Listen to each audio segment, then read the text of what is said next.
Alright, it's recording? Yeah. I'll just chop off whatever. I don't like okay, so I'm Jeffrey. Do I have to start with my name and stuff? I haven't done this before. I didn't do it right away. I don't think it matters. So our discussion for today is going to be on anthropomorphism, which I'll go into details on exactly what that is in a few. And then my real question is, are non-human animals similar to us? Are they like us in how they think?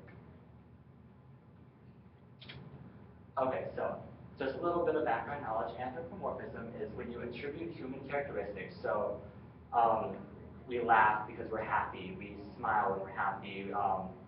We cower when we feel guilty, something like that. So when you're attributing human characteristics to non-human things, like gods. So like in Greek myths, they talk about how the gods were human-like, how they had all these emotions, but they're gods. So are they really like humans? Or are we just being are we focusing on ourselves and we're putting our characteristics on them? So for gods, animals, or other objects. And then, so a little question is, think about the way animals behave, and then think about how they respond to certain things that they do. So you're in your house, you walk around the corner, and your dog peed on the ground. Well, when you look at your dog, they're cowering. Why are they cowering? We say it's because they're guilty, because they feel guilty, but do dogs feel guilt, or is that a human emotion? So we have to think about it as if, are they really feeling it, or is there something else going on? So what do you guys think the current psychological standpoint is on this right now? Do you think that dogs do feel guilty, or is there something else going on up there? Yes? I think that maybe they know they're going to get in trouble, so they're more scared and not guilty. Okay. Does anybody else have any other? I mean, I know that I talk to my dog like he's a human being sometimes. So I always attribute to him like what emotions or things he thinks. I always attribute things he's thinking to like what I would think if in his position. So I mean, now that I think about it, he probably doesn't. I don't know. Right? He probably feels like ashamed. Mm-hmm. I think they can feel like what we think is guilty and their interpretation of it. Maybe like we're told the sky is blue, but it's the same blue for every one of us. Okay, good. We're going into it. Okay, so what's the psychological standpoint? There is debate among psychologists, mainly comparative psychologists, who are relating the different behaviors of animals to humans and amongst different species of animals. And some do believe that they do have a conscious intent, emotions, they have feelings about what they're doing, and then other ones, mainly behaviorists, are thinking that their behaviors are based solely off of just rewards and punishment. So, I'm going to do this so I get the food. I'm going to do this so I don't get punished in some way. And then I have a poll everywhere we can do. And then,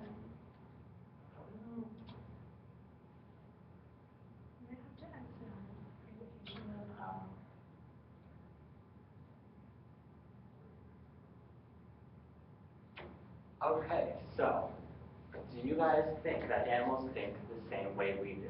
So we can just text that 22333 number, whichever one you think is the correct answer. I'll give you a few minutes to do that.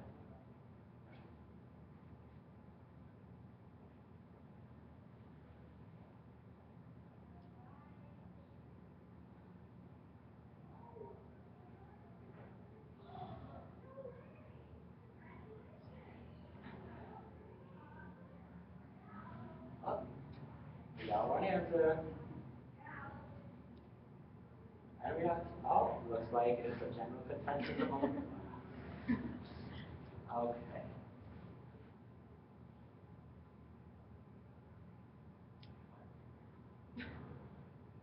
Okay, so everyone in the class said that they believe no, that they, I'll go back to it, sorry. That no, animals do not have the same type of consciousness we do. They behave in ways controlled by possible rewards and punishment. So there actually is no general consensus among psychologists, so it's still a toss-up point. And I'll go into a couple of different psychologist viewpoints who.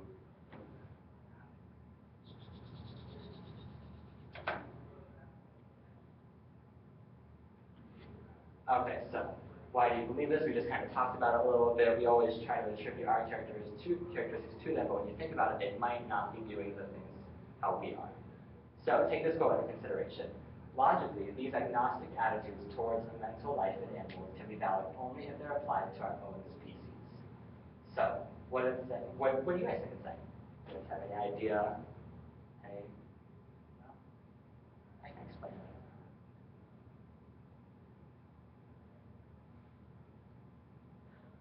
Give it a few more seconds. No? Okay, so what it's kind of saying is, if you're not going to make a decision on whether this animal has some kind of mental life, biologically we are animals. So you're saying that those animals don't have any form of consciousness, intent, feelings, emotions, and we should have some form of mental consciousness. But then when you talk about that, if you're going to put us in the same category as that, do animals dream? If animals, yes. Well, I think that they do have their own emotions and they can express them like humans do. I just don't know if they're necessarily mean the exact same thing. Okay. So my dog wants to go outside, and every time he knocks on the door to go outside, he goes out to get a drink of water. And when he comes back in, he's like, I did a good thing, I want to get a treat. Okay. So he's very happy. But then we're like, no, you just went and got a drink of water, now we have to drive your paws. So we just think that he's just like testing us. So we're like, oh, well, he's just being annoying, like he wants to test us. But really, probably in his mind, he's just happy that he did a good thing. Okay. So That's a good way to look at it then. And then my viewpoint with it is on the ones who believe that they do not have any form of consciousness, thinking about like intent for behaviors other than just reward and punishment. Do they dream? If you don't think of things that way, can you dream and create your own scenarios in your head if you don't have those? So it's just another little thing to think about which direction we're going with that. And then if you believe we are different, why do you believe this? We've gone into this a few times on what exactly you think. And an example for this, think of Skinner and his operant conditioning chamber.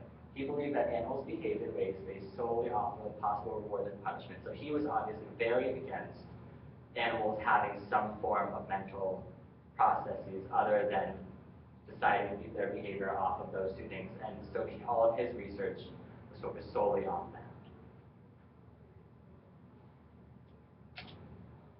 And then it comes up, does it even matter if they do? Because we have Clive Wynne, who is a researcher here at the University of Florida, but I believe he's over at Arizona State. I believe so. He says it doesn't even matter. We can't actually be the animal. We can't be in the animal's mind, so it doesn't matter whether they... Yes? Okay. It doesn't matter whether we believe animals think in the same way or not, because we can never be that animal. We can never know what they're thinking. So should it even be studied if we can't objectively see what they're doing? So we should be able to base any scientific or psychological hypotheses off of this. So it doesn't matter. You have a question? Well, I think it should be studied because the way that we do treat animals is like, how would we feel if they were smarter than us and they figured out ways to use us like we use them? Exactly. So, and like we want them to think, oh, well, we have an emotion, like whether or not it's the same emotion. I think. No, that's definitely, because there's definitely different viewpoints across the board of this, so everyone has different ways of thinking about it. I personally feel that animals probably do have a little bit of something, just because you can look at an animal and who knows exactly how to describe it, but you feel like there's something there more than just like, oh, I want the food or I don't want the punishment. And then why do you guys think he feels this way? And I kind of went into that a little bit. And then we can never actually be the animal, so whether or not it thinks in the same way as we do is irrelevant, as we can never objectively study them. But it is still good to keep in mind the treatment we are putting on the animals, because say we're thinking of them as guilty, and the way we react to them, is it fair to them that we're assuming we know what they're thinking, when they might be in a totally different viewpoint? So it's just, you have to keep in mind what are the animals